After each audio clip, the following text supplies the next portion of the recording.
जय हिंद, वंदे मातरम बच्चों। आज हम जो पढ़ने वाले हैं वो पढ़ने वाले हैं संक्रामक रोग। क्या पढ़ने वाले हैं?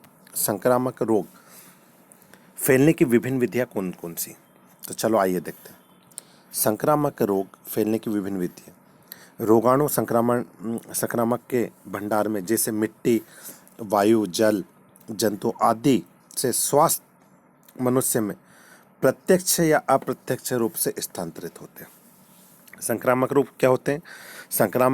रोगाणु संक्रामक के भंडार से जैसे मिट्टी, वायु, जल, जंतु आदि स्वास्थ्य मनुष्य प्रत्यक्ष या अप्रत्यक्ष रूप से, दो प्रकार से हो रहे हैं। देखो, या तो प्रत्यक्ष रूप से या अप्रत्यक्ष रूप से स्थानांतरित होते हैं। मतलब स्थानांतरित का मीनिंग ये है कि एक से दूसरे में। अप्रत्यक्ष के कुछ उदाहरण हैं, चलो आइए देख लेते हैं।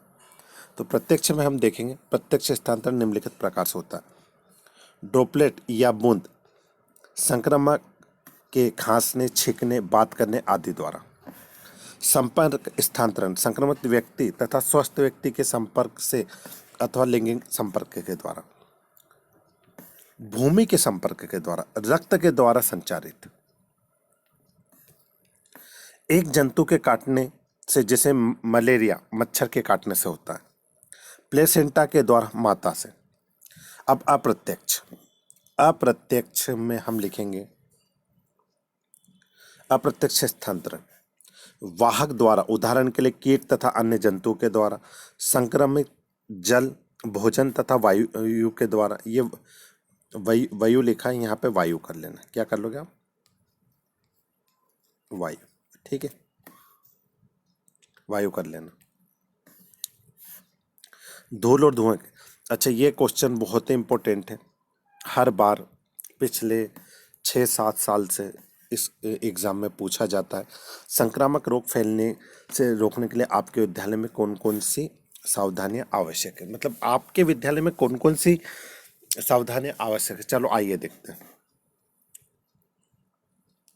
आपने देखा होगा कि संक्रामक रोगों को फैलने से निम्नलिखित सावधानियां आवश्यक होती है। जैसे विद्यालय परिसर में स्वच्छता अति आवश्यक है। विद्यालय परिसर में सबसे पहली जो आवश्यकता है वो क्या है? स्वच्छता। मल मूत्र तथा अन्य कार्बनिक पदार्थों के अपशिष्ट को वैज्ञानिक तरीके से निपटान किया जाना चाहिए। खुले स्थानों पर मल मूत्र त्यागने पर पूर्णतः प्रतिबंध लगाना चाहिए। विद्यालय परिसर में सीवर व्यवस्था बहुत ही अच्छी होनी चाहिए। कौन सी व्यवस्था? सीवर। विद्यालय के कैंटीन में कटे हुए फल, बिना ढकिए ये खाद्य सामग्री की बिक्री पर पूर्ण प्रतिबंध। मतलब बहुत सारे, जैसे कोई आपके परिसर में कोई बिगर ढका हुआ खाद्य पदार्थ है तो उसे बिल्कुल प्रतिबंध लगा। विद्यार्थियों को मिड डे मील की व्यवस्था होनी चाहिए और समय समय पर विद्यार्थियों को संक्रामक रोग प्रतिरोधी टीके लगवाने चाहिए। ठीक है, कौन से टीके लगवाना चाहिए? संक्रामक। अभी प्रतिरक्षीकरण क्या है आप सभी को पता ही होगा, बहुत ही इम्पोर्टेंट। अभी हमारे पूरे देश में प्रतिरक्षणीकरण हुआ है, टीकाकरण जिसे बोलते हैं। हुआ कि नहीं हुआ? कोरोना वायरस से लड़ने के लिए सबको कोविड के टीकाकरण, तो उसे साइंस में जो कहते हैं उसे बोलते हैं प्रतिरक्षीकरण। अनेक रोगों के विरुद्ध प्रतिरक्षणियों के उत्पन्न करने हेतु प्रतिजन को कमजोर करके या मारकर उसे शरीर के अंदर प्रविष्ट कर देते हैं। इस प्रविजन से प्रतिरक्षी तंत्र प्रेरित होकर स्मृति कोशिकाएं बनाता है, जो अगली बार रोग होने पर तुरंत मारक कोशिका को जन्म दे देती है, जो रोग से लड़ती है। प्रतिरक्षण टीकों के द्वारा किया जाता है। टीकाकरण, कोविड-19 का टीका भी लग रहा है कि नहीं? आप भी आपके घरों में कोई 18 वर्ष से बड़े हैं तो उन्हें प्रेरित कीजिए कि टीका लगवाएं। उसे टीकाकरण को ही अपने साइंस में कहते हैं प्रतिरक्षणीकरण। ठीक, चलो आइए क्वेश्चन नंबर।